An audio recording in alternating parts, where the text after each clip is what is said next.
السلام علیکم ورحمۃ اللہ۔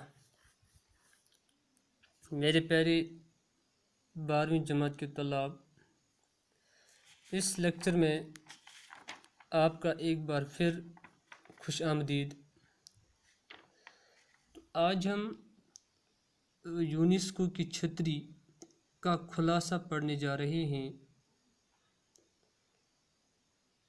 اور اس کے مصنف کا نام مجتبیٰ حسین ہے۔ تو میڈے اسٹوڈنٹس، یونیسکو کی چھتری کیا ہے؟ یہ ایک سفر نامہ ہے۔